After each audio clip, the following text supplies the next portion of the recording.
Well, good afternoon. We are here ready to start today. We're going to do chapters 8 and 9. Chapter 8, teamwork and team performance, and then chapter 9, uh, which will be about decision making. So let's get started here and look at our study questions for chapter 8. How can we create high performance teams? How can team processes be improved? Very important thing to do. How can team communications be improved? Again, something that's very important to do. And then how can team decisions be improved? And that's kind of nice because that sort of leads into chapter 9.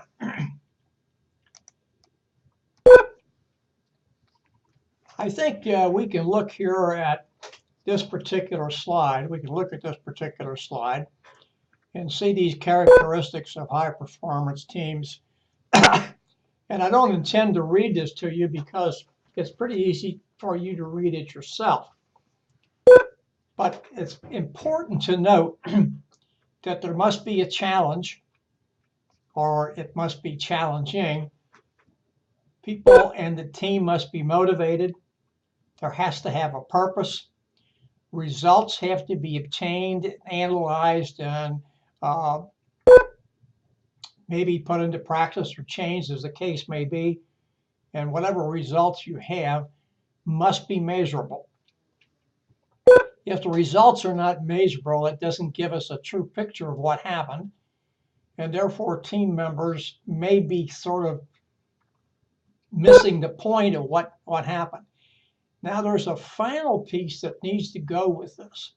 And this goes along with this communication thing we talked about a little bit on the previous slide. And that is the team has to have feedback. It has to know how well it performed its tasks. That's closing the loop, if you will. And if we don't close the loop, if people don't understand, then we're going to have problems and we're not going to get anywhere. This is the same thing is true with if it's an individual, but it's probably more important for a team because the team has to get that feedback, and then that feedback has to be disseminated to each and every team member so he or she understands what the team did and perhaps what he or she needs to do to improve or to stay where they are. Now, this particular slide talks about team building. And notice it talks about a collaborative way to get people involved in the team processes of understanding the team and getting along. And the object is to increase their abilities, increase the overall effectiveness. The next slide doesn't go along with that. It goes along with a different thing. And I want to come back to this team building. And actually, team building, it's kind of bad in a way what the slides have done. And we talk about team building on this slide. Then we're going to go into the steps in the team building process. And then we're going to come back to some team building exercises. So we're kind of, in a way, on the right track, but we take a little bit of a side jump here and off on a side track, and we're going to come back on to the other track. So this talks about teamwork, and by the way, this really, in a way, talks about the decision-making process. It's going to be a little bit different when we get to the decision-making process, but gives us some sort of an idea. So at the beginning, we have to define the problem or opportunity. And many times in the team process, tasks that the team's going, we're not talking about a problem, we're talking about an opportunity, something for them to fix. So we're going to gather the pertinent information, data, etc., and we're going to analyze it. Then we're going to plan something to improve the team. Now, this talks about a change slide.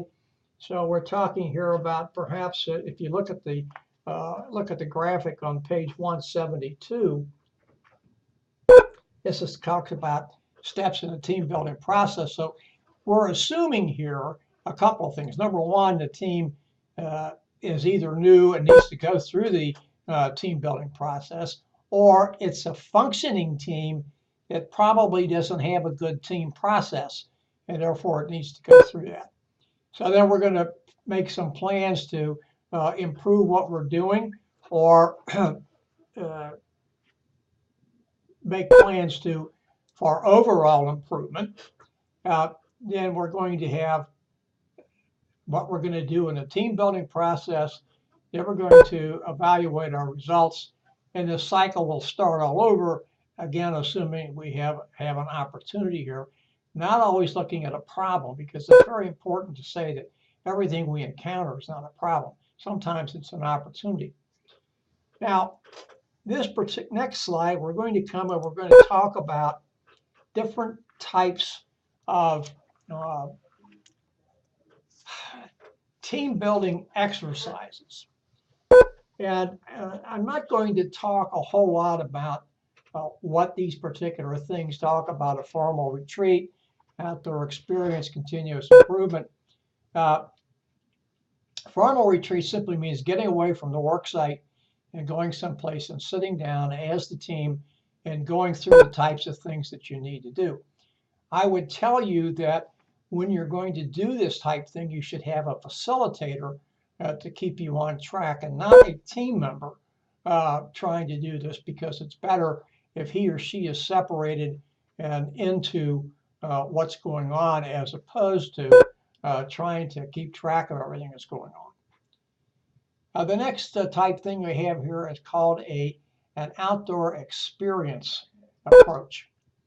I have very serious problems with this, because a lot of these things are physically challenging, and in some cases physically dangerous. And so if you're a member of a team and the team is pardon me, and the team is going to do one of these outside experience team building exercises, make sure that you are led by someone who is qualified to do this, who is trained to do this, and understands how to do it. And the other thing I would tell you is, if there's a team member who says he or she can't do something because of physical limitations or whatever, do not make that person do that, because nothing's going to be gained by it. Then the continuous improvement approach is pretty simple, I think, to understand. It's to focus on continually improving your processes. And again, you should have somebody probably facilitate that and lead you through it. And notice here what that says down the last part of the slide. A team member or team members take the lead or responsibility for ongoing team improvement. So you're looking at things and you're saying, how can we improve these things? Have we thought about doing that, this or that, or something else to improve both our processes and our maintenance as well? Now, here are things that people who are new are always concerned about. And the biggest thing they want to know is fitting in. And that gets the participation. They're concerned about goals. They're concerned about relationships and any number of different types of things. And they're all legitimate. They all have to be addressed. And they have to look at how we can make this particular new person fit into the overall scheme. After all, what we're looking at here, for the most part, let's take this on a positive venue. We're looking at a team that has functioned well, and has been doing well, and for some reason is getting a new member. Somebody could have retired, somebody could have been transferred, somebody could have been promoted, a whole number of things. So we had a functioning team, and now all of a sudden we're getting somebody new. And how is it we get that person inculcated and get him or her to be a functioning member of our team? We encounter 3 different types of people when they come in. And as the slide tells you here, they're tough battler, friendly helper, and objective thinker. the tough battler wants to fit in. And to do so, he or she needs to examine his or her skill set, and the team needs to examine it as well. And so they are both looking, the team itself and the tough battler are looking at how they are going to best use those skill sets, how I'm best going to use the skill sets as I'm trying to fit in, and the team is looking at how we can best use those skill sets to bring the person in. The friendly helper, as it says here, is someone who is uncertain and he or she feels like they need to be liked. And they're more concerned about that than they are about tasks and ability and things of other things of that nature. Excuse me. Those things are important, but this business of being able to fit in comes first. And then we have the objective thinker. This person wants clarity, clarity about his roles or her roles, clarity about the team roles, how those two intertwine, etc. So notice a person's reflective and thinks about things, and maybe he's a logical type person, etc. So we have to think about how we get each of these people in, orientate them to the team, and keep the team moving forward. There are two important criteria that every team has to be concerned about. You can see this slide on page 175 at the top, figure 8.2. We have to be concerned about tasks because, after all, that's what a team is put together for. This is something that they're very concerned about, and we have to really look at this. So we have things that we have to do, and we have to be concerned about. And a lot of times, when you look at these two things, I haven't gotten the other one yet, you see some similarities here between the other part, between each other. The sub-bullets off to the right side. The other part that's very important is maintenance contributions. That is keeping the oil on the wheel so that relationships are as smooth as possible. Teams are no different than individuals working together, except it's the team effort as opposed to individual effort. But teams are made up of individuals, and individuals have to be able to get along. So it's important that not only do their skill sets mesh for the task part, it's important that their social relationships and relationship building mesh so the team can get along in that fashion as well. So it is very, very, very important that both of these tasks, that both of these tenets, if you will, task contribution, maintenance contribution, get equal, I was going to say respect, but get equal thought, or thought about equally. One can't be dismissed at the risk of the other, and vice versa. We can't put more emphasis on task and less emphasis on relationship or maintenance. Well, these things are always difficult in the workplace, disruptive behaviors. And it doesn't make any difference whether these disruptive behaviors are seen by individuals or disruptive to the team. But we have this thing, this bullying, this withdrawal, this self-confession type thing, walking off, getting too concerned about things that are not relevant, and then the last one is trying to compete for attention and recognition. All of these things are disruptive behaviors, and this gets back to the maintenance contribution. We have to work to eliminate those to the best of the ability, the best of our ability. And we have to remember something. It's an old cliche heard very often in sports surroundings. There is no I in team. And so one person cannot be greater than the team. The team, if it's a good functioning team, is greater than the sum of its parts. which, again, as I said last week when we talked about it, is different from a theorem we learned in high school geometry for some of us many years ago. Now, these are some things we really need to be concerned about, and this kind of brings us back to what we were talking about, these people who are the tough battler and the friendly helper and the objective thinker. We're talking about roles here. And this is what I'm using the categorical we here as a team, expect members to fit into. And then the individual people expect to fit into something. So notice that the association, what our role is on a particular team, is many times governed by the task itself, the environment, the organization, the team members. So, but whatever tasks we perform usually are directly related to the job or the position we hold.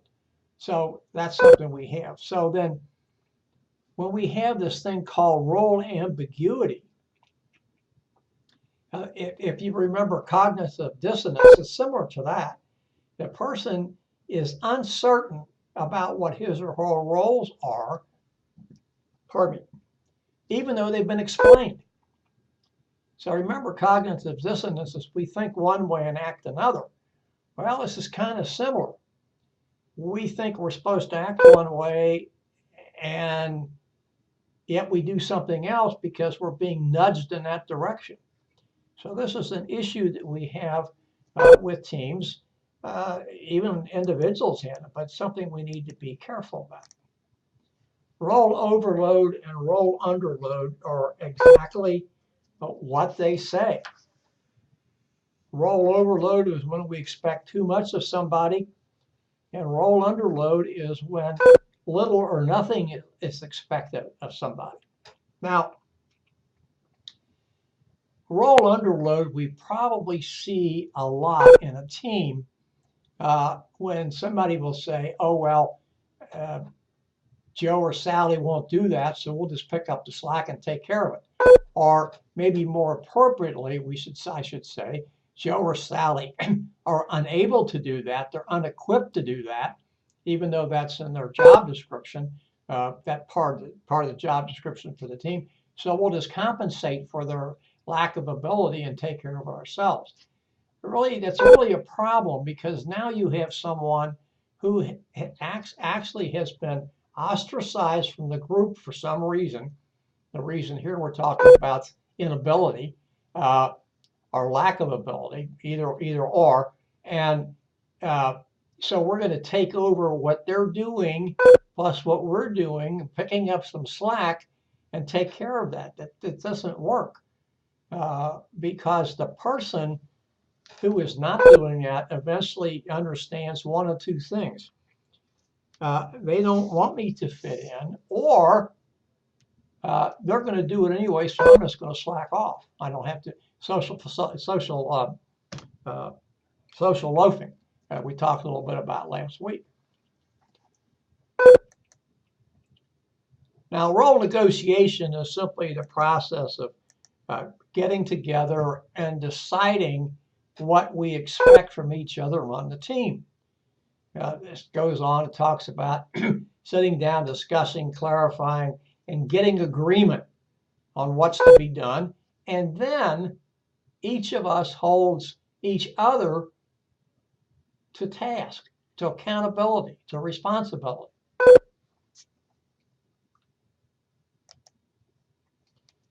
Now, norms, and this is pretty much talked to and displayed on page 177 in the text. Norms are, as it says here on the slide, are beliefs, standards of conduct. Norms sometimes in the workplace are referred to as best practices. And so this is what we use to guide the team members to do their tasks and to cement their relationships, etc. So hopefully make people better and to keep that glue together from coming apart. And also notice the last bullet here. It helps others guide their behavior, guide their work practices.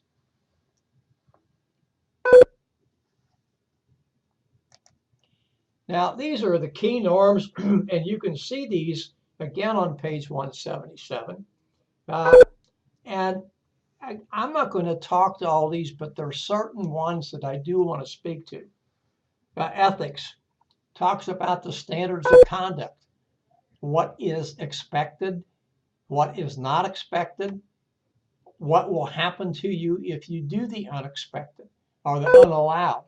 Maybe that's a better way to say that. High achievement standards. Our performance at high achievement norms. We want to be the best we can possibly be. And we know if we achieve to a high standard, we're liable to get a bonus, or we're in line for a bonus or pay increases or whatever that happens to be.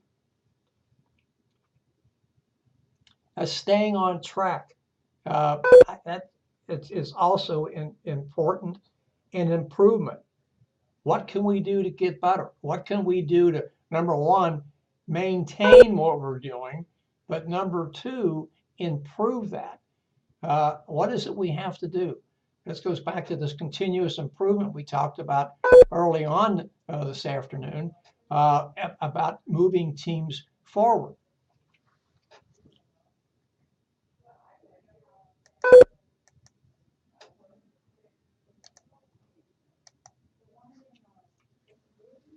Now, this particular slide talks about how team processes can be improved.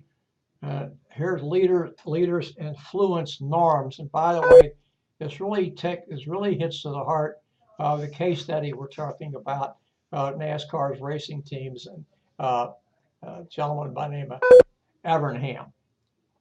So notice that we have the leader in the center. And he or she is going to be successful or non-successful by being a role model. And they're going to exemplify, let's go on the positive side, exemplify good behavior, good conduct, and be technically proficient at what they do. They will set aside time to discuss with the team members what needs to be done, helping them stay on track, getting members who stand out and using them as role models, because they not only can live up to the desired norms, they do live up to the desired norms. And then finally, taking a page out of reinforcement behavior, we're going to reward good behaviors and positively, and we're not going to reward behaviors that we don't want repeated. So a lot of what we have in this particular slide, we've talked about before. And so hopefully you can see how these things, these concepts within organizational behavior intermingle with each other.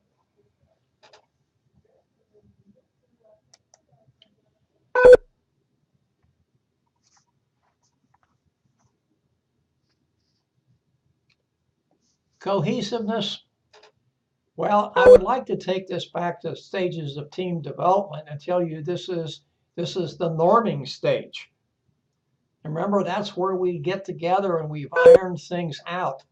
And we're past the forming stage. We're past the storming stage. We're now into norming, and we're hoping to keep the group cohesive, to keep it motivated. We've agreed on what needs to be done, and we want to move forward. Notice that there's strong relationship between cohesiveness and conformity to group norms and performance. So we're into this norming stage, if you will, and we're going to move from that to the performing stage, which is the last part of this bullet. Remember also when we talked about the norming stage, we have to be careful because sometimes people think we're mature enough at the norming stage to actually be in the performing stage, and yet we're not. So we have to be careful about that and make sure we have all the I's dotted and the T's crossed to make sure we can move forward. For this particular slide, figure 8.3 in your text at the bottom of page 179 talks about cohesiveness and norms influence.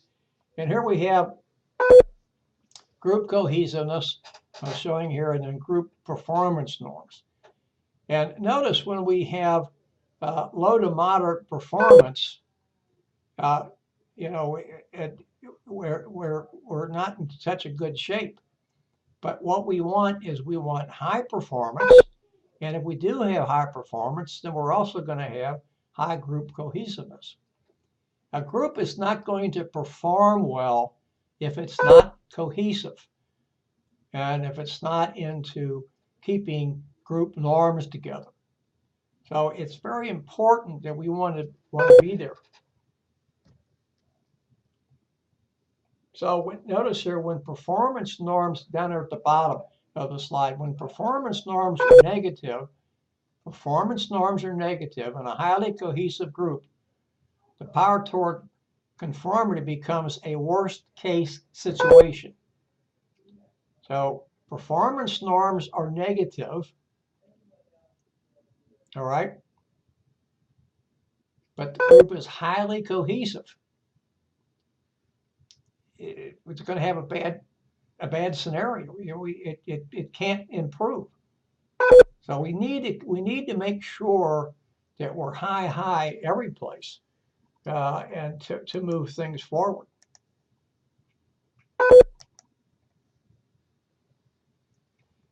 I don't like to talk to this entire slide because in a way it's rather busy. You can see this at the bottom of page 180, figure 8.4, at ways to increase and decrease team cohesiveness. So let's look at a couple of these. We want to increase cohesiveness. We have a small, manageable team. If we don't care about cohesiveness, then we have a very large, unmanageable team. If we intend to increase cohesions, we're going to reward positive results. If we don't intend to increase cohesion, we're going to single out individuals for rewards at the risk of ignoring the team. Remember, we're back here now. Individual starts with an I. There's no I in team. And then this is one that's a little difficult, I think, to comprehend. You want to increase cohesion, you keep your team isolated. And I'll come back to that in a second. If you don't care about cohesion, you open it up to other teams. Now, what this isolation means, it does not mean to ignore other teams that are around. What it means is to keep the cohesion of your team and not admit other teams into your team. Once you do that, the cohesion is going to be lost. Now, that does not mean to say that sometimes a team doesn't have to be open to other teams. It may have to be. But then when you do that, you start a new team. You can't expect this team very cohesive and this other team very cohesive to come together and still be cohesive. It's just not going to happen.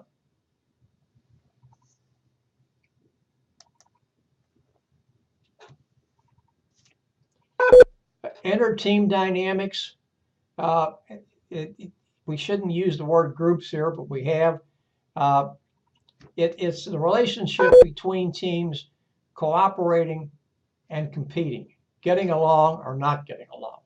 Now, competition, when it comes to teams and teamwork, does not mean and should not mean that it is unhealthy.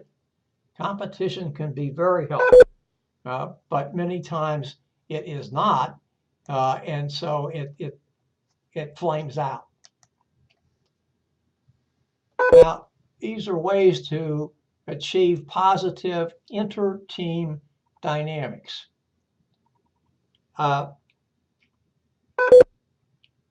Notice here, keep focused, negotiate directly, cooperate, and then make sure that you are looking at the contributions to the overall organizational goals.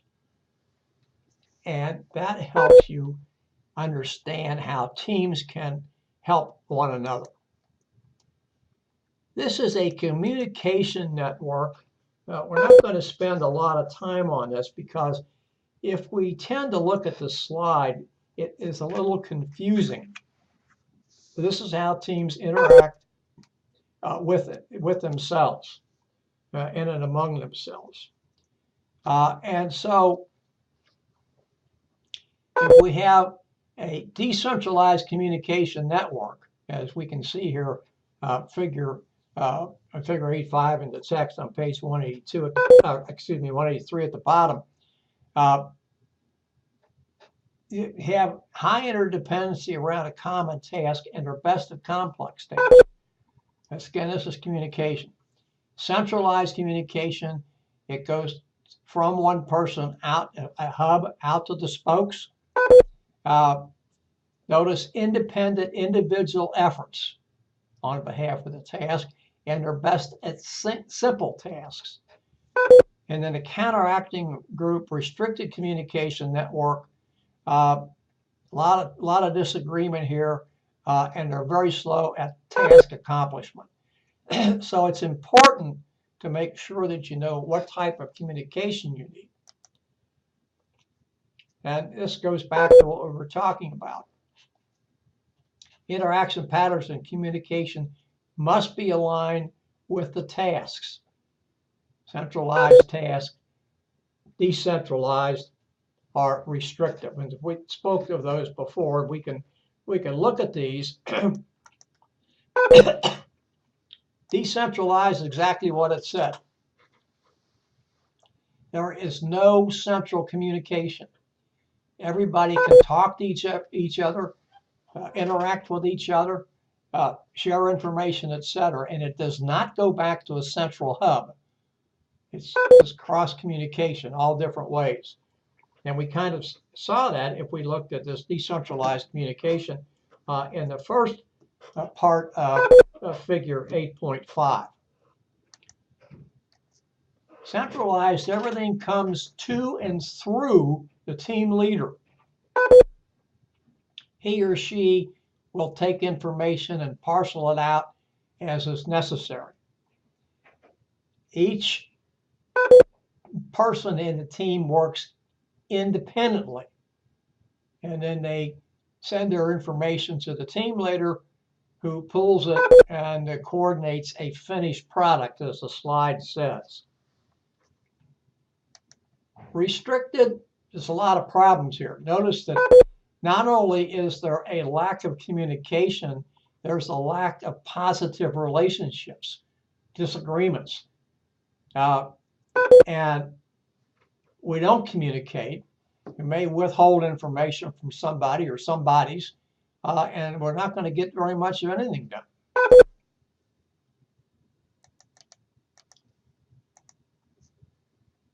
Proximetics is simply the use of space. And it's the wise use of space. Now, there are people who make money or their jobs are talking about proximetics and how organizations can use space. Design of office space, especially in a large office, is very important. And you have to make sure that you're giving the right amount of space to people doing the right amount of work. I always like to use this as an example. When I was stationed in St. Louis, when I was in the Army, we had an officer personnel department and an enlisted personnel department. The people who took care of the respective officers and enlisted, depending upon their military occupational specialty, were known as career advisors.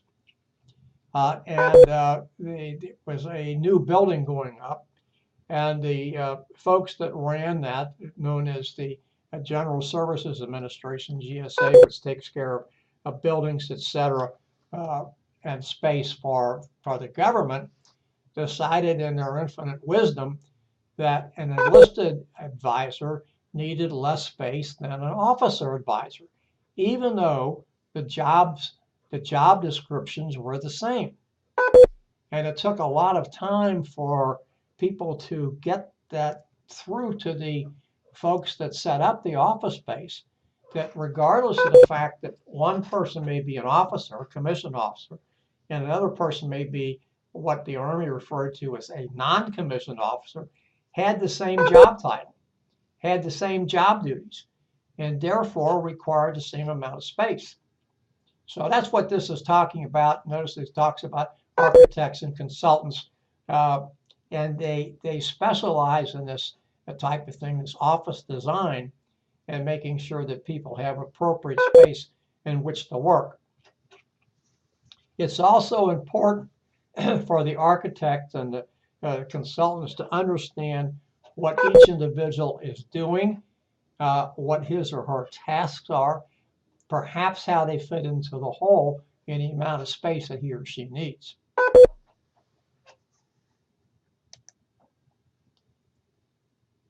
Virtual communication networks, we don't really need to spend a lot of time on this because we've talked about virtual communication before. This is the use of technology to do, as the slide says, real-time interaction with people who are not physically located at the same place. And then it goes further, talks about empowering people to interact no differently than you would do if people were physically in the same location, but this is making sure that they are interacting, and they're interacting as a team would if it were face-to-face. It's just a virtual team. That's just the difference between them. And then the last part it talks to you about here is that online team building activities are very important. They are probably more important for the online virtual teams than they are for the non-online teams that are physically located in the same area, simply because there is the problem of distance. There is the problem of isolation because it's distance. There is the problem of not being able to communicate face-to-face, which is always better. It's more costly, of course. It can be slower, of course, but it's still the best.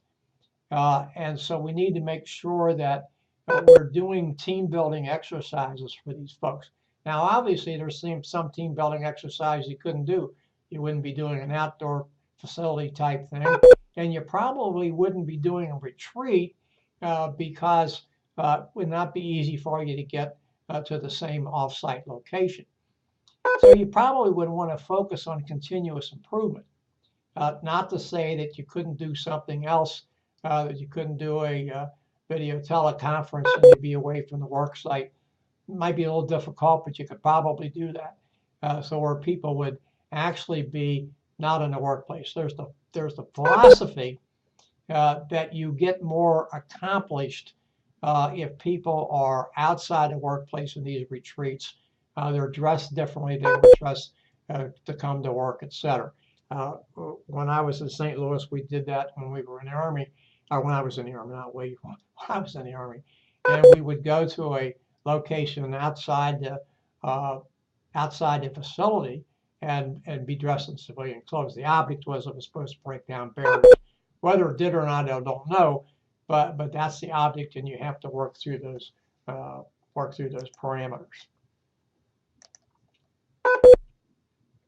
This is a question that's posed to you.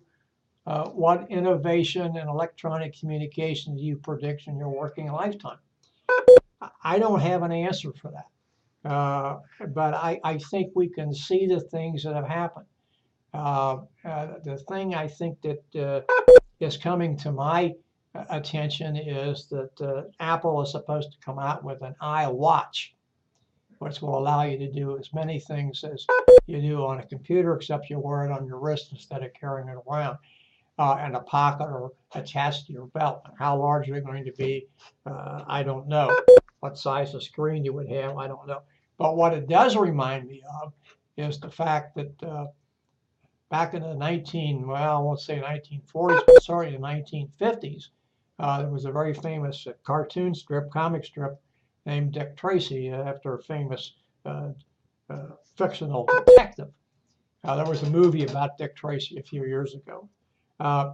And one of the Dick Tracy's innovations back in the 1950s, again, it could have gone back to the 1940s, was a two-way wrist radio. So you could do communications via that way.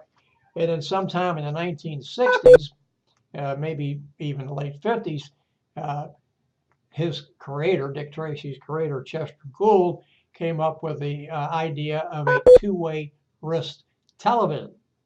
So here we are with Apple doing similar type things, of course, being able to do computer type things and taking photographs and things of that nature. So I think technology keeps changing. Many of us have marveled, I think, at how the internet has changed things and the .com world has changed things, and they're still changing. So that's a question for you to answer for yourselves, and certainly nothing that I'm asking you to do to send in. Now this brings us, this last part brings us somewhat into a lead-in to Chapter 9, which we're going to discuss in 20 or so minutes. And here we are making decisions and using different alternatives. Decision by lack of response. Notice here what it says is that one decision is suggested after another without a discussion taking place. Now, this is a technique known as brainstorming. The only difference with brainstorming is that brainstorming normally talks about ideas, not decisions. And what you do in a brainstorming session is you just come up with as many ideas as you possibly can, and there is no consideration of anything that anybody has or discussion about anything anybody has offered. All of these things are written down. We used to use what we called butcher block paper and write on them and paste them up around the walls. It could be done by computer now. There are programs to do that. So that's the lack of response. And all you're doing is putting things up there, and then once you're finished, once you've exhausted everything you want to do, then you sit down and discuss this. Decision by authority rule, that's pretty easy. Whoever's in charge makes the ultimate decision, often with no consultation. Decision by minority rule. Here is a funny thing. It's where the minority actually overtakes the majority and gets their wishes through. Notice the two terms that are used down here, they railroad. And what I've seen this happen before, and what happens is the people in the majority simply get tired and they don't want to talk anymore, and they just let things happen.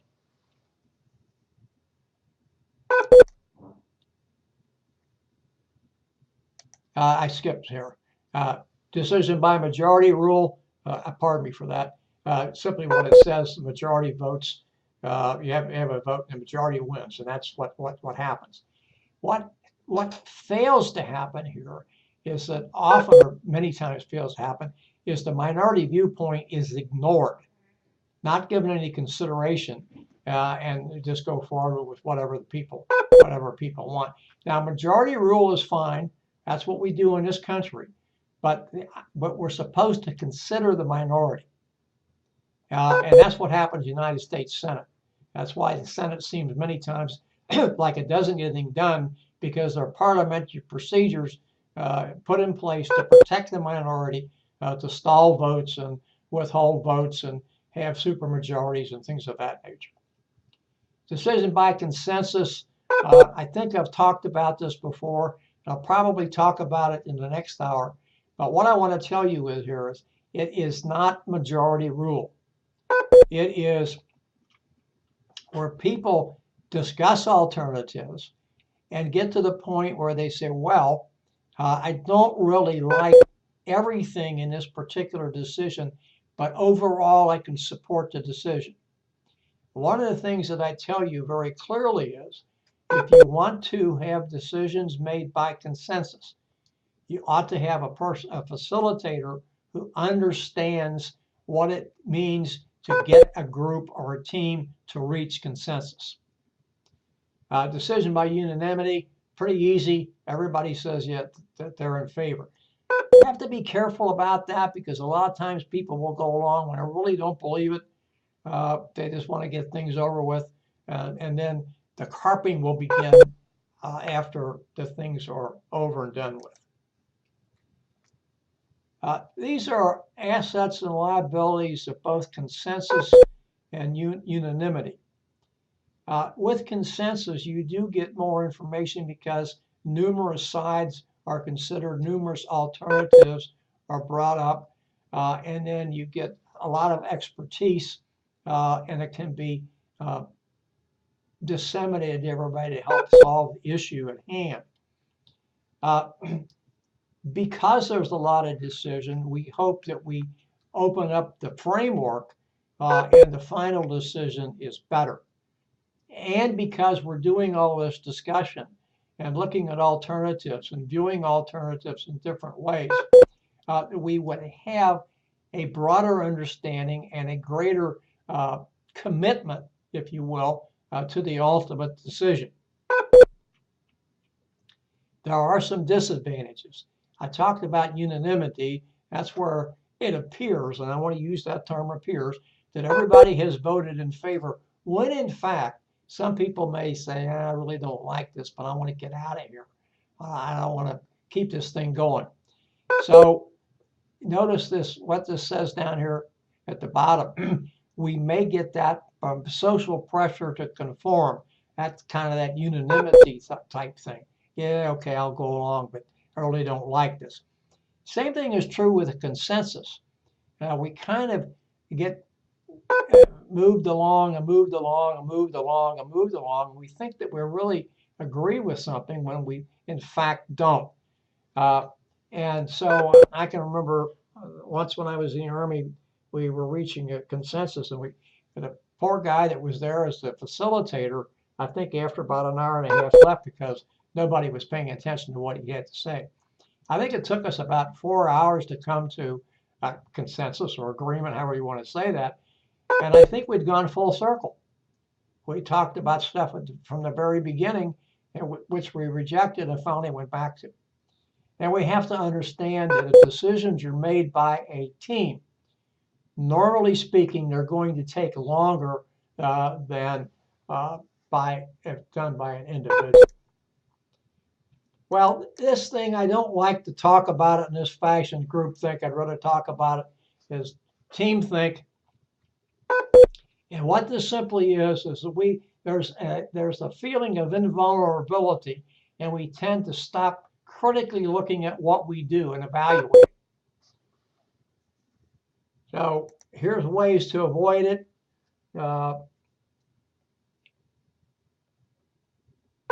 The leader does not take a position. This is a classic example of that was President Kennedy during the Cuban Missile Crisis. He made himself absent from the discussion of the group he assembled. It was not a team, it was a group. And he felt that had he been there, people would have deferred to what he wanted done. And so he left them alone. He would check back on them, see how they were doing, but he left them alone. You can bring in people from the outside to help.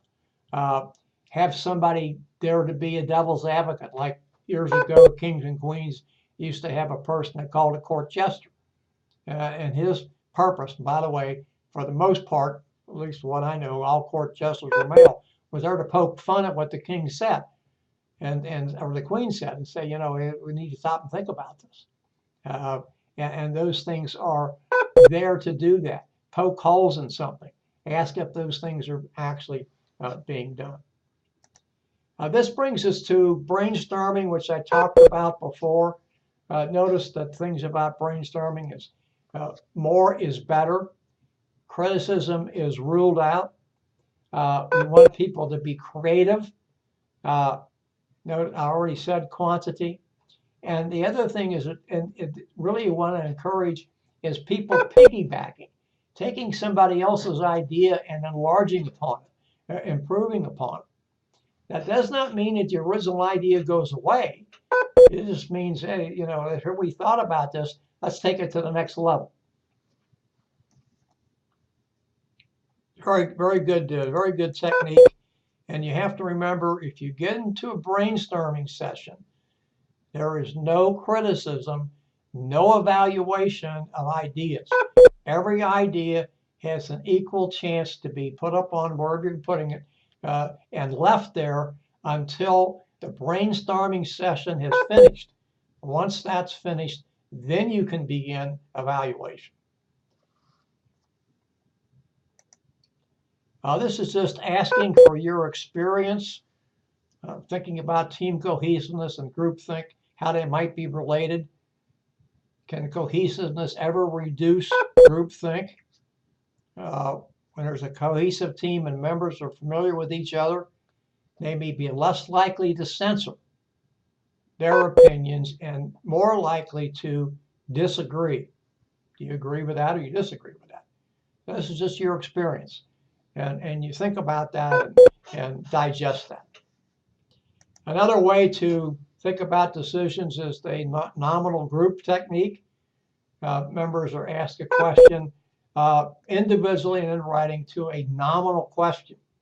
And so you respond to that, you gather up the information and bring it back to the group and then or team, and then you evaluate it. And finally, the Delphi technique developed by the RAND Corporation involves generating decision-making alternatives through a series of survey questions.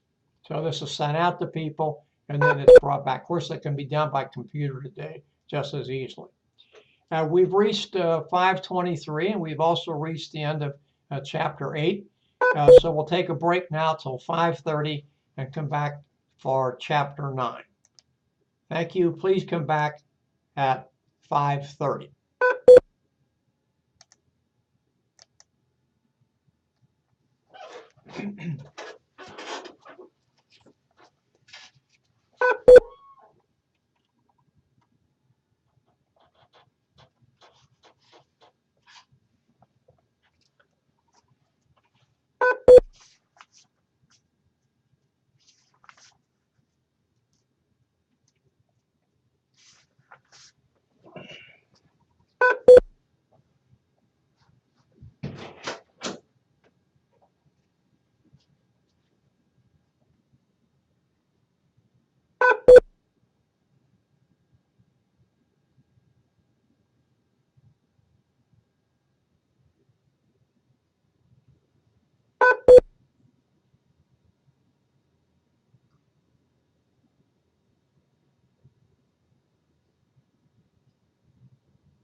Well, we're back. It's 5:30, and we are now into Chapter 9, Decision-Making Creativity. Sub-bullet, you have to make good choices. We hope to answer these questions as we go through this next 50-plus minutes. Pardon me. What is involved in the decision-making process? What are the alternative decision-making models? What are the key decision-making traps and issues? And finally, what can be done to stimulate creativity in decision-making? Well, I think the best thing to say about decision-making is you have to select what you want to do from among a number of different alternatives. We have to remember that every time we make a decision, we're not necessarily solving a problem. We could be solving an opportunity or deciding how to attack an opportunity. Now, the next slide we're going to get to is the decision-making process. And we need to think about that in some fashion. I just went past it here. And these are the steps in the decision-making process. You can see these graphically displayed page 196 in the middle of the page. And then we're going to get to ethical reasoning, which comes right after that. So first of all, we have to understand, recognize, see, whatever the right word is, that we have a problem or an opportunity that needs to be addressed. And we have to put it in some sort of shape, is what I like to use the term is, so we can address it. We have to say, this is what it is, and this is what it's not. Once we've done that, we need to identify alternative courses of action to solve the problem or to address the opportunity. Once we have done that, we have to select from among those alternatives the course of action that we believe will give us the best results. We then have to put that decision into action, implement it, if you will, as the slide says. And then we have to be concerned about some things that may happen, a lack of participation error. And this is a problem when we don't get the appropriate stakeholders into the decision-making process. We don't include them, we exclude them. And therefore we don't have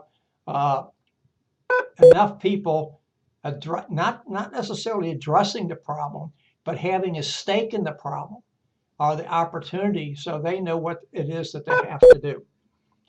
And then finally, we need to evaluate the decision we've made and to do necessary follow-up as the results of the decision indicate we need to do.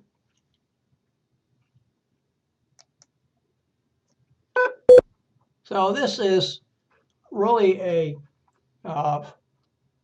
colorful slide coming back to pardon me, what you can see in the middle of page 196. Pardon me. Talking about defining the problem, analyzing the alternatives, making a selection, implementing what we're going to do, taking action, and then evaluating results. And I'm not going to read these things on here for you because you can see them yourself, and we've kind of already discussed them. But this gives us a kind of a graphic way to look at this and shows us that we move in a linear fashion through the process. We don't do one of these type things. It's a linear fashion. And so maybe it's lockstep, maybe it's logical progression, or whatever you think it sounds best. That's what it is.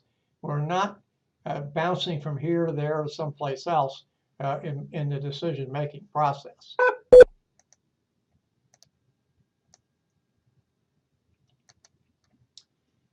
Now, the next thing we're going to talk about here, and we're going to get to the ethical reason and decision-making process, is what is ethics? It is the philosophical study of right versus wrong. Talks here about good character, good conduct, etc. And we look at things like moral problems. And this is something that poses a major ethical consequence for the decision maker and possibly for others as well. From that, or not necessarily from that, necessarily stemming from that as something that's the next step in logic, we have a thing which is known as a moral dilemma. This is where the person making the decision faces two or more choices, each of which is ethically uncomfortable. And then notice what it says here. Each is either beneficial or harmful, potentially beneficial. Either alternative is potentially beneficial and harmful. Well, I don't think you have an ethical dilemma if each alternative is potentially beneficial. You do have an ethical dilemma if each decision is ethically harmful. I suppose that you could say, well, you do have an ethical dilemma if each alternative is beneficial, but alternative A benefits 60% of the people, and alternative B only benefits 40% of the people. I suppose you could say that, but to my mind, an ethical dilemma is only when each alternative is potentially harmful. So next we have the decision-making process, which really is pretty much the same as what we've talked about in the decision-making process itself. We're going to define the problem, but notice here what we're doing in every step here is we're looking at the ethics. So we're defining the problem and we're looking at ethical or far ethical dilemmas. And we're going to analyze the alternatives, and we're going to consider implications for the common good. Stakeholders, all stakeholders normally are positive, but so yes, we're going to do that. We're going to notice this next thing is making a choice is choose best ends and right means. Now, there's an old story about ethics that, and some people look at it, the ends justify the means. So if you get to a positive outcome, it doesn't make a difference how you get there. So the ends justify the means, or the reverse, the means justify the end. You need to have something that is consistent with both. You're not making shortcuts here.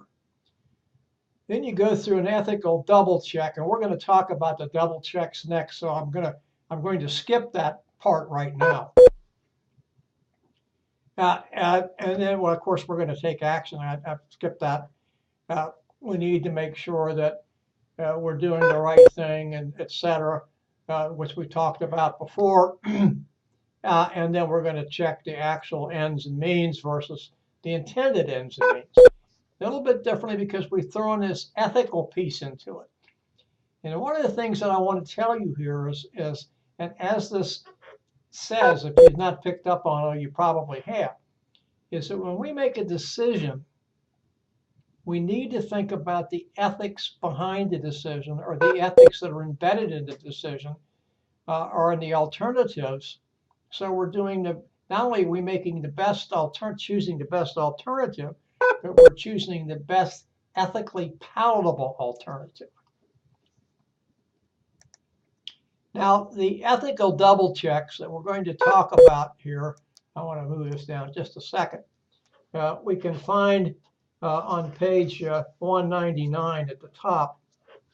And there are two types of things here that we want to talk about. We want to talk about the criteria for ethical double checks, and then we want to also talk about the spotlight questions, which we don't have listed on this slide. But we want to think here about, are we paying attention? I'm going to go through each of these: utility, rights, justice, and caring. Are we thinking about everyone who's concerned, all the stakeholders? And are we making sure that all of the stakeholders are satisfied? That's the utility piece. The rights piece is, think about this as being respect. Are we respecting everyone when we come to the decision on the alternative that we've chosen? The justice part is, to me, is it legal? Does it follow the canons of law? Justice, it says here, law and justice aren't necessarily the same thing, but does it follow that? And then caring. I have a responsibility to care. And am I following that responsibility when I make a decision? We need to think about all these things, because decisions are not made in vacuums, and decisions always affect somebody and something. So we need to think about that. Now, if you will look at page 199, or if you have looked at page 199, below the criteria questions come 3 spotlight questions. And the first one is, how's my family going to feel about this decision I made? They're going to like it? Is it going to be okay with them? How would I feel if this decision of mine was published in the local newspaper? I'd like to take that a step further. How would I feel if that decision was broadcast on the 11 o'clock news? And then the other one that they say here is, what would the person with the strongest ethical background say to me about my decision? I have another one that I like to add here, and that is, after I make this decision, can I look at myself in the mirror and say, I like what I've done? Very important. Can you live with yourself after you make that decision? We're going to talk here about program decisions, non-program decisions, and crisis decisions. And program decisions are they're things that we've done before, and we don't need to give them a lot of thought. We might even have them up here in our computer, known as our brain. And so we don't really think a whole lot about this, and we go back and discuss things over and over and over again. So we don't have to do that. A non-program decision is something we've developed to address a unique problem. We don't see this all the time, and so we have to come up with a decision, and it tends to be unique and that doesn't necessarily lend itself to other type decisions. And a crisis decision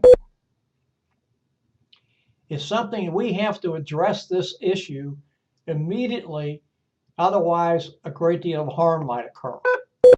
We don't normally have a lot to go on with these things, and so we need to have a decision at the very beginning. Well, not at the very beginning, but we need to have a decision to reduce the potential harm that may happen.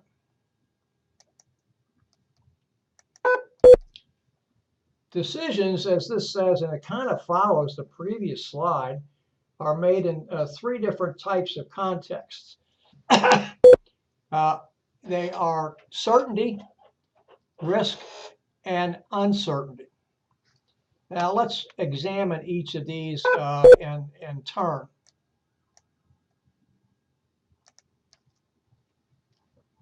when we're in a certain environment, we have enough information to predict what will happen with each alternative we are considering, and we're able to come up with the best alternative based upon all the information we've had.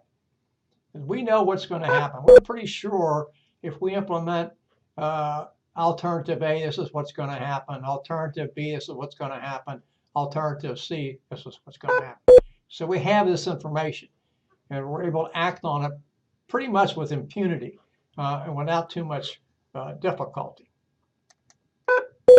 When we're in a risky environment, we don't have complete information. We don't have certainty about the various outcomes or about the alternatives and the various outcomes from each alternative. But notice this, we're aware of the probabilities associated with their occurrence. So this is not kind of double talk here. We don't have enough information regarding the outcomes of various courses of action or the alternatives but we have an idea of what might happen, the probability.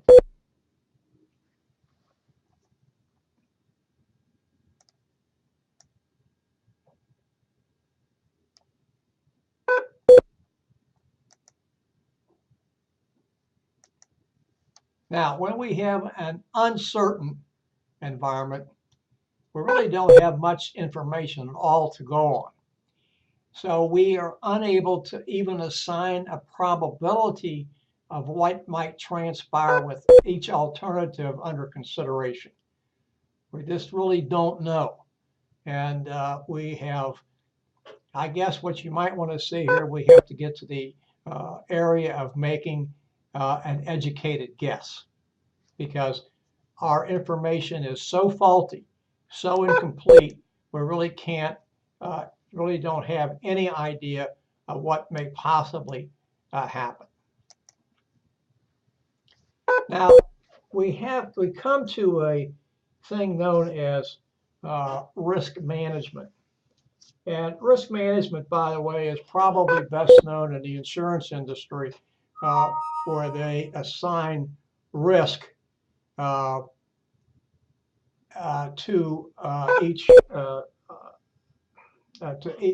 various incentive things might happen. So they assign a risk to when you're apply for homeowners insurance, they assign a risk to what might happen for fire, etc. And they do this based upon the construction of your home, the age of your home, maybe the type of wiring that goes into your home, whether it's new or old, and other type things. How close you are to the fire department, how close you are to a fire hydrant, all sorts of things. And so that's risk management, and that's probably the best one we know. But what risk management actually does here, and I've talked about it a little bit differently in what the slide says, it's anticipating the risks that you know might happen and then factoring those risks into your decision making. So you say, okay, alternative A has a 20% risk factor, and there's a risk factor that goes up double for alternative B, and it doubles again for alternative C. Well, we factored the risk in, and we're going to actually choose the one that is least risky of the three. That's what we're trying to do. Now we move from risk management, and in a way we're still staying with that, to the decision-making models. We have a classical decision-making model, which you can see here on the left, figure 9.3 on page 203 in your text, and then the behavioral decision-making model on the right. In the classical model, we have a problem that we know about. The slide says it's clearly defined, so there's no ambiguity here. We know all the possible alternatives and their outcomes or consequences. But because of this, we are able to make what is considered the optimum choice amongst those alternatives, choose the best, and then take action, implement, and of course, we're going to want to evaluate, follow up, and all the rest of that that goes along with the decision-making model. On the behavioral side, we don't have enough information because the problem is not clearly defined. Let's say it's fuzzy. We don't really know what it is. Because of that, knowledge being limited, we have no idea what the possible consequences or outcomes of each alternative is. So we make what is known as a satisfactory choice. Later, it's called satisficing. Satisfactory alternative, okay, choice. And of course, then we have to put this thing into action. We're going to implement it, and we're going to follow up, and we're going to evaluate it. And we're going to learn a little bit. Now, I want to point out to you that case number 9, decisions, asks you about the decision-making model. And I want to just digress for a second, flip to the textbook and tell you what this is, because sometimes students happen to miss this when they're evaluating these things. And question 1 says, use the decision-making model presented in the chapter to map the decisions being made in these situations. Identify how, where, and why different decisions might be made. So the big thing here is you want to use the decision-making model to frame your answers.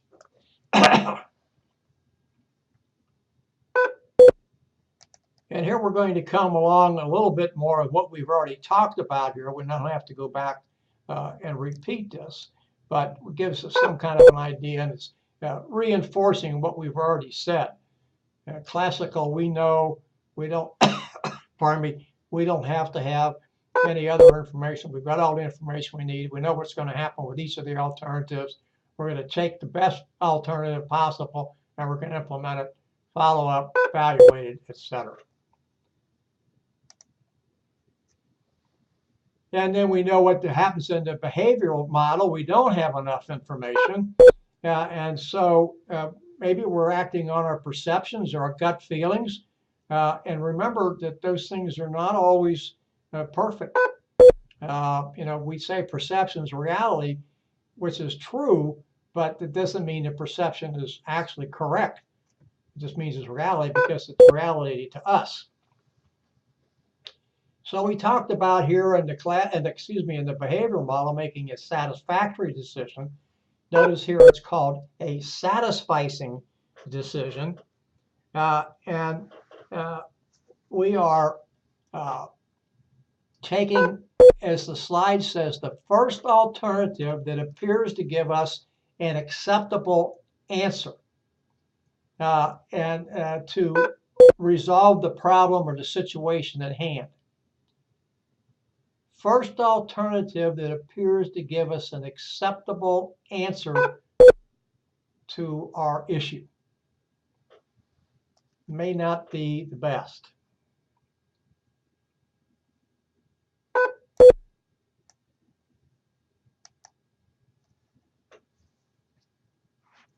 Now, teams engage in 2 cognitive processes, systematic and intuitive. I like to say this is rational on the left-hand side versus a gut reaction on the left-hand side. Notice here, though, we're talking about differences.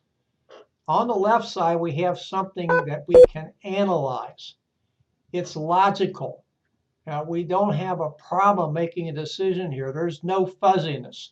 There's no shades of gray. We're able to see this clearly in black and white. On the other side, this intuitive thing, the problem is not clearly defined. Notice they use the words flexible and spontaneous. And we may be making a decision in a risk environment or an uncertain environment or both.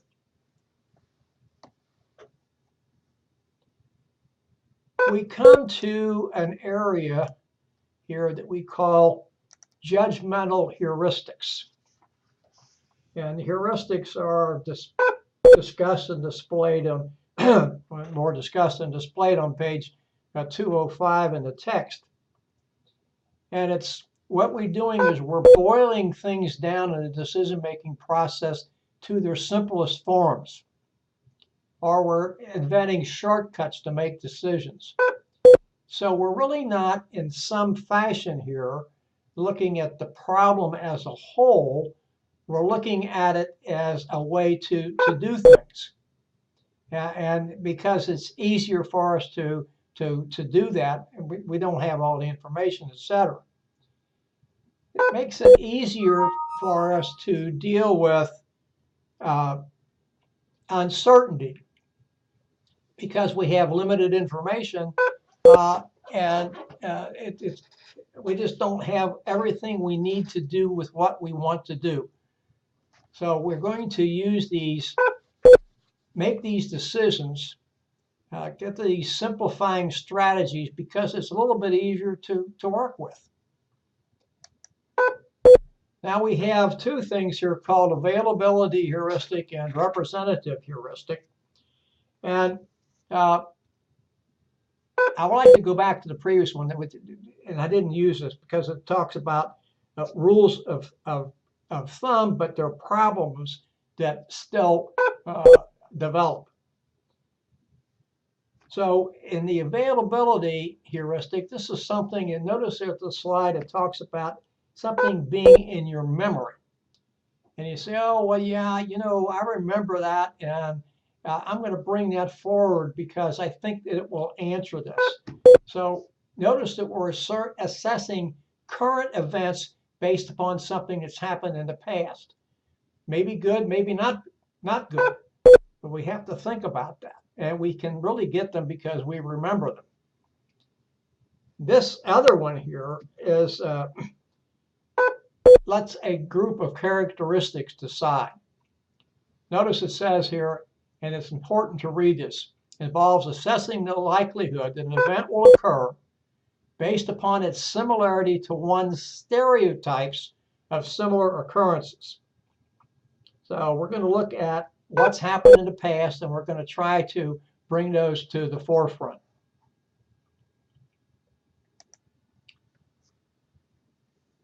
Anchoring and adjustment heuristics. Asking for agreement, hindsight. Excuse me, I got ahead of where I wanted to be. Here we are assessing an event by taking an initial value from a historical precedent, something that we remember, an outside source, and then adjusting it to make a current assessment. So we're taking something and we're kind of making what's known as a needs adjustment.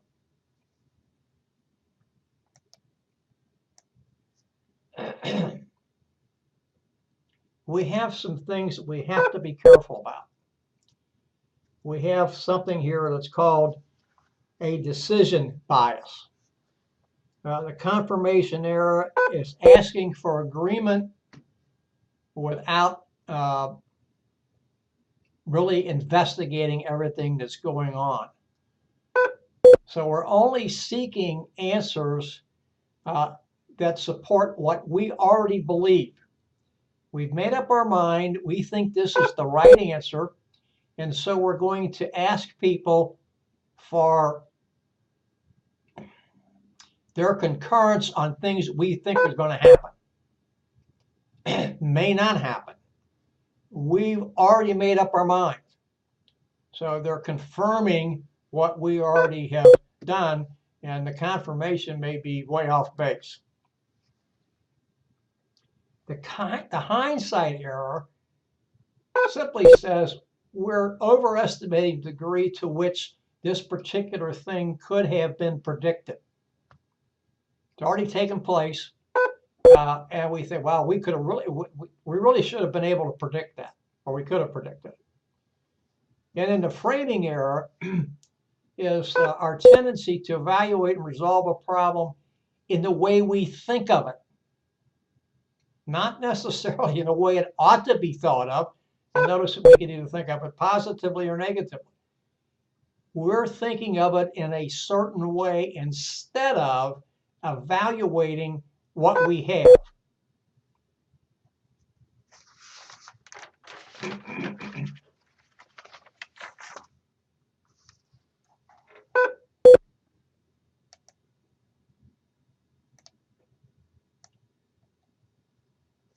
Now, in choosing problems to address, try the following checklist. What really matters? Now, I like to use a little analogy here, and that is of a person that owns a car dealership, and the sales manager comes in and tells the owner, our sales are down. And so the owner gets all of his people together and says, okay, what's our problem? And somebody says, our cars are overpriced. Somebody says, our cars are not, don't meet the competition. We're behind the competition. We have an inferior product. Somebody says we're in the wrong location. Somebody says our service department is not very good. So you have all those things, and none of them may be correct. They all may be symptoms of a larger problem. I'm not going to tell you what I think the larger problem is, because this is just a hypothetical question. We don't know. And until you get to the root cause of the issue, all you're doing is treating symptoms. Now, for instance, let's make it even simpler. You wake up in the morning and you have a fever. You take your temperature. Your fever is 100.6. So it's not quite a low-grade fever, and not quite a real bad fever. So you take a couple aspirin or some other type of analgesic and hope that the fever will go away. You may be treating a symptom. You may have an infection. And yeah, the fever may be reduced a little bit, but the infection's not going to go away because an analgesic will not cure an infection. So that's what I'm talking about, treating symptoms. What really matters here? What mattered with the fever? Fevers are usually indications of some other problem. So just taking 2 aspirin or some other analgesic is not going to solve it. So what matters? Very good question to ask yourself. If I don't do anything, will the problem resolve itself? Will it go away? That's a possibility, but you have to have enough information to know that the problem will go away, or the problem is inconsequential. It doesn't make any difference. The next one is very important. Is this my problem or my issue to solve, or does it belong to somebody else? An old story is, don't take on somebody else's monkey. Let that person, give it to the person it belongs to, not to somebody else. And then the time I spend on solving this problem, is it going to make any difference? You need to answer all those questions. Now, obviously, a lot of times you have to make a decision. You don't have the time to go through each and every one of these questions and answer them properly. But when you do, you should, you must. Otherwise, you're liable to do things that aren't good. It's not going to help you. Not going to help you. It's not going to get the problem solved that we want to solve. So always go through that process. This brings us back to something we talked about in Chapter 8, Authority Decisions. Guy or gal in charge makes a decision, maybe with or without consultation, but it's his or her decision. May get input from somebody, may not ask for input. And the decision is made. That's what I've decided to do. Step down, next case. If I wanted your input, I'd ask for it. I'm going a little bit overboard here, but this is what we find, this is what we see. Consultative decisions are exactly what they say. The leader, manager, team leader, whatever we want to call that person, he or she asks for input. And then based upon the input they get, they make a decision. And he or she, again, makes the final decision, maybe before or maybe not, going back to his group and asking, or her group, and asking for another round of thought. But the ultimate decision is his or hers, and that's final. Notice what I'm saying here is final. He or she may have gone back and asked for more information, may have asked for, can we get some kind of idea of these other alternatives and their consequences or outcomes? But once he or she has reached the decision, it's final. They don't go back and rehash this with their associates or other team members. Team decision, exactly what it says here. Again, we intersperse team with group, and as you know, I don't like that. But this is where everybody gets together and works collaboratively to reach the decision.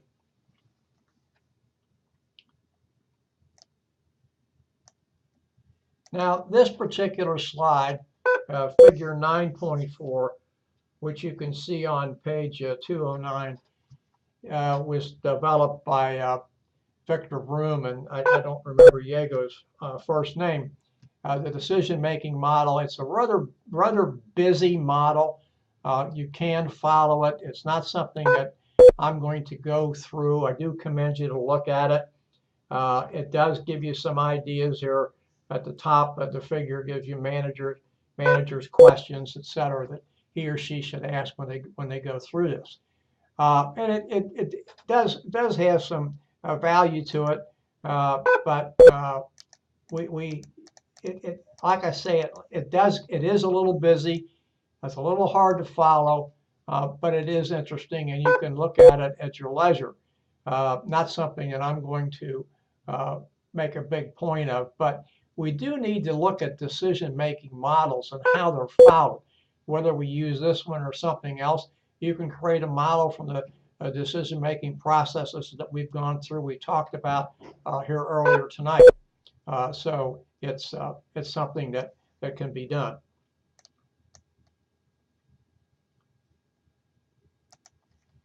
Here's some things we have to be concerned about. That's an escalating commitment. This follows what I like to call the law of diminishing returns.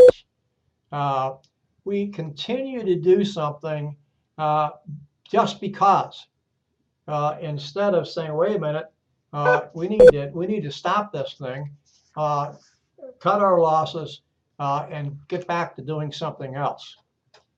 Notice it's a continuation and renewed effort of something that we selected to do, even though it's not working. We know it's not working, and yet we're idiots or fools. We're going back and we're going to do it over and over and over again until we get it right. And chances are we're never going to get it right. So there's an old story about it's time to fish or cut bait. And here we need to cut bait and get on to something else.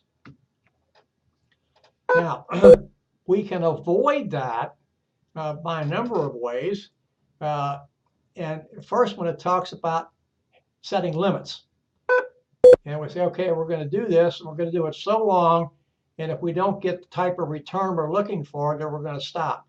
We're not going to go any further. We're just going to stop. That's enough. Make your own decisions. Well, okay, that's all right. But then you have to have the power and the authority to say it's time to stop.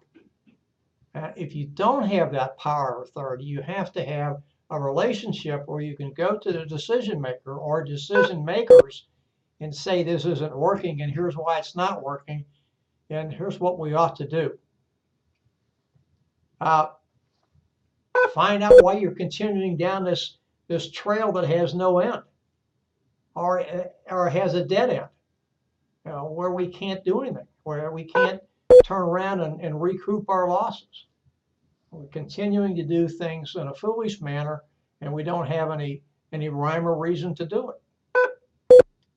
And then finally, and maybe most important here, is consider what it's costing us. How much are we losing in what we've done and how we've done it and how we've continued to do this? Doesn't make any sense. We now come to creativity. Creativity is newness. And for the most part, that's what it is, although sometimes it's taking what we're already doing and improving that process and making it better. So we're creating not necessarily a whole new way to do things, but we're creating something that gives us more efficiency, saves us money in the long run. So it's something that we're doing that talks about creativity, something unique. It doesn't always have to be unique. It can be something that we've been doing, we need to fix, and we've taken it to a different level, although we're still using maybe many of the same processes. This is a slide that you can see in figure 9.5 at the bottom of page 212. It shows here, and I'm not going to go through this a lot, individual creativity drivers at the top, and then team creativity drivers at the bottom. And notice they kind of impact each other there, where the arrow is pointing up and down. So it's something that we're just looking at, and how we look at these things: task expertise, etc., motivation, decision techniques, creative membership, etc.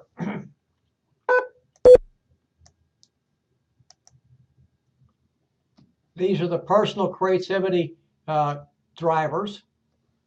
And then next we come to which we talked about. You can see in the figure. And then these are the team creativity drivers. Now, let's not think of these as mutually exclusive. We need to think of these as inclusive. Every team is, as I like to say, is only good as its least member.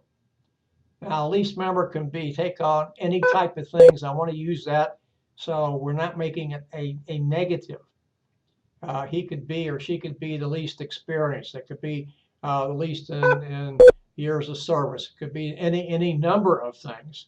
And so all these things at the top, the creativity, motivation, etc., those are individual, but they morph over to the team. And then these team things morph over to the individual. So it's a combination. It's a melding here, if you will.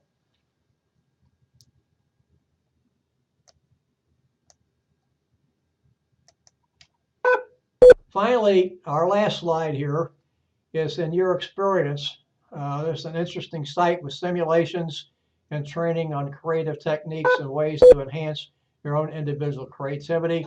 It's at brainstorming.co.uk.